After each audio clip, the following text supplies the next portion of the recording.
Hello everyone, this is Maurice and welcome to my channel. Today, we're gonna pack my stuff for a 3-day international trip. This is only ideas that I will share to you. So, what's on my backpack? Right now, I'm using High Sierra Loop backpack that you can use to mountain climbing too. This is my favorite backpack that I use locally and internationally.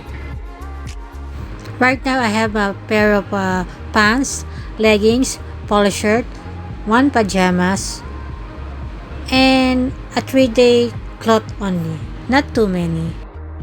I fold and fix this carefully.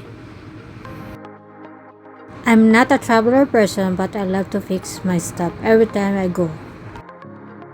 I will give you some tips every time you go to travel. You need to be ready. Everything. For me, it's a happy feeling every time you fix your stuff, every time you go outside. I bring also extra bath towel for my shower. For our international trip, we allow only a 7 kilogram hand carry baggage. That's all. Not 8, not 10, but only 7 kilos only. Let me show to you my other stuff. I have extra bra here. Not too much. I have a sports bra if you want to run. Extra face mask, cotton, handkerchief in case that you will go outside. Underwear for a 3-day trip. Then I put this on my packing cube for my lingerie. One by one. I fold all my underwear. This compartment is very useful.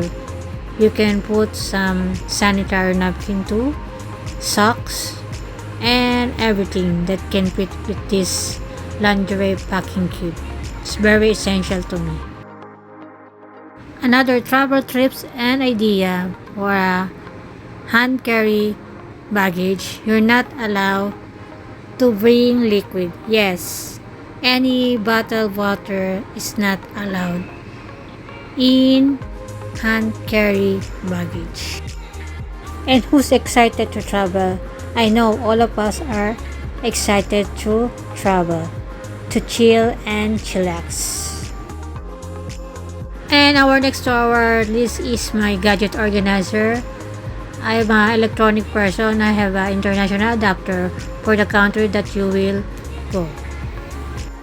And I have here power bank in case you low, but you can charge your phone anytime, anywhere. It's very essential to a traveler. And next on my list is my umbrella. It's very essential when you go outside, especially under the sun or it's raining. It's very useful. Then I have here my makeup kit, the brushes. And next on my list is my toiletries for a 3-day trip. I have a small shampoo, one small bath soap, a toothpaste and foldable toothbrush, a dental floss, and everything.